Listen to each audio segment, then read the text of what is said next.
Hi, everyone. Our new assignment is under Adobe Programs.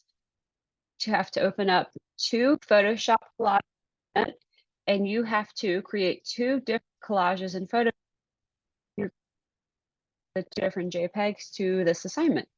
One of them has to either enhance an emotion or feeling. The second one has to use one or more surrealistic techniques. So we're going to do this in Photoshop to learn how to enhance our art. So you're going to use one of your own photos that you took from a cell phone or from the manual camera, and you're going to combine it with other photos. Now, keep in mind, if you're using other people's photos, you cannot use it for your portfolio or for any contests because it would be considered your own work. You must take all of the photos yourself if you do plan to use them for your portfolio or for a contest. So just keep that in mind. For learning purposes, it's totally fine to use other people's images because that's how we all learn. So for this, you may use the high resolution images I provided you in the directions. Here's the slideshow on surrealism. So let's get started. So when you click on Google Drive folder I've shared with you, this is under view only. I'm gonna do a winter photo. So I'm gonna scroll frost. There are some cool fire and solar letters and I mean, there's so much stuff. Your own fabric tosses you can add in. So I open up the one I want. I right click on it and hit download, or you can click the three dots and click download. Your computer will download it to your hard drive. I'll put it on the desktop. And then I'm going to go to my photo I plan on editing. So right now I was thinking you could do maybe this photo, do the develop module. I always start with auto. Lightroom does a pretty good job with starting off the edits for you. So tweak what you want, and then you're going to open it up into Photoshop. So for demonstration purposes, I think I'm just going to move on and finish these edits later. All right, so let's move on. To go into Photoshop, you're going to take your fully edited image where you've done all the masks and all the things, and you have the sliders where you want them. Let's maybe bring down the whites a little. Now we're going to go to Photo, Edit in Photoshop. Click Open Anyway, and that'll launch the Photoshop program. Uh-oh. I got a full hard drive. Pause 1 minute. Okay, so once you're in Photoshop, you must have the Layers panel open, which is located over here. If you notice that the Layers panel is hiding or missing, you have to go to Windows. And these are all of your items that you want to see. So we have Layers is important, and Tools, those are on the left. So if those disappear, go to Windows and you can reopen them by clicking on Tools. Some other things you might need, actually nothing at this time. So we are going to move forward.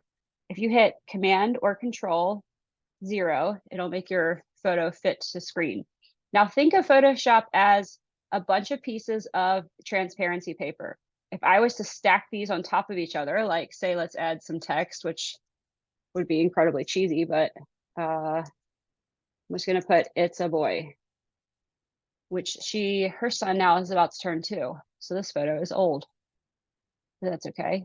Let's see, whoops.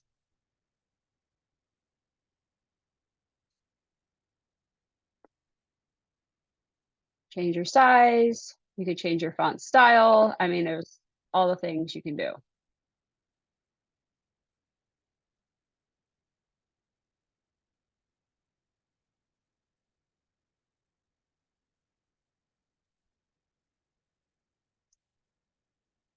All right, so let's pretend that this is exactly how we want it. It's a boy. And we have the font set how we want it. if I dragged this layer, it went, actually, I can't go beneath. Let's take our background, copy. Okay, so notice the background is always automatically locked. It's always good habit to make a copy of the background in order to edit it. So I just dragged it to the piece of paper or hit Command J or Control J, depending on PC or Mac. All right, so if I took the text and put it behind my background, you can no longer see it because it is behind it. If I click the eyeball of both of the photos, you can see It's a Boy shows up behind it with the transparent checkered background. So I'm going to take the It's a Boy and place it on top just to show you what it looks like as I am changing and moving around the layers. We don't really want this, so we're going to delete it. We're going to take our frost from our desktop to minimize Lightroom and minimize my website. And whoops,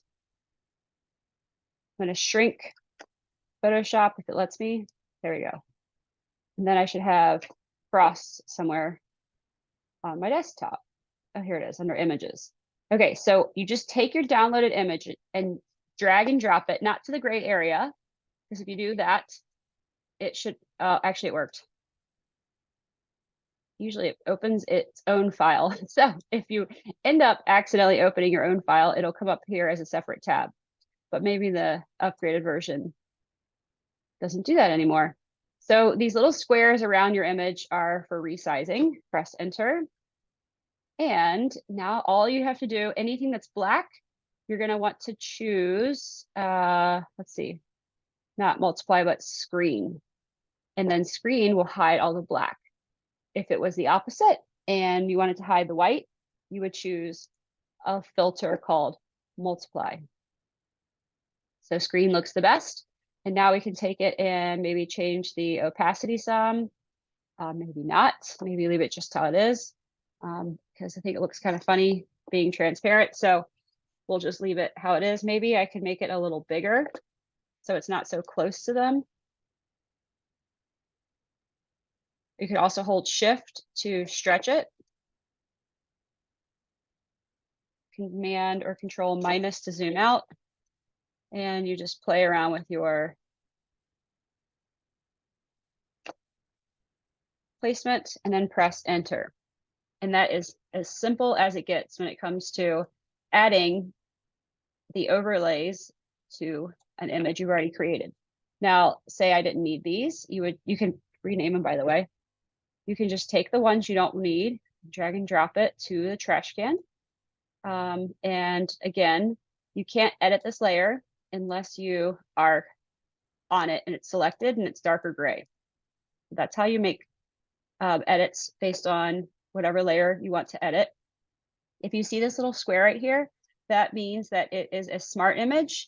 Don't ask me to explain that, but I just know if you wanted to like erase it, for example, if there was a frost item in a bad place, you need to go to Layer, Rasterize the smart object, and the little square goes away. Now I can use my eraser tool to erase away any parts of it that I don't want. Command Z. I don't really want to erase it because I like it. There are other filters that you can add as well. For this particular image, I don't think anything else is really needed, but your creativity is your limit. So when you're done, you're going to hit Command Alt Shift S or Control Alt Shift S, and it'll get you to the JPEG saving option. Quality, of course, 100, and sRGB for the color settings. Everything else I leave at default, and then I click Save, and then it will ask you the location. So Tessa and Jason, we call it Frost. Now it's going to be a JPEG on the desktop, and I click Save, so my one assignment is done. So you can see how easy this is. The hard part is figuring out the overlay, what looks best, and choosing the right photo is key as well. So spend a lot of time and be mindful about what pictures you're choosing to edit and how can this help enhance the feeling or the emotion in the photo. And then also for the second one, you have to choose something surreal. So you can have a lot of fun with your creativity with that assignment. Can't wait to see your submissions. Good luck.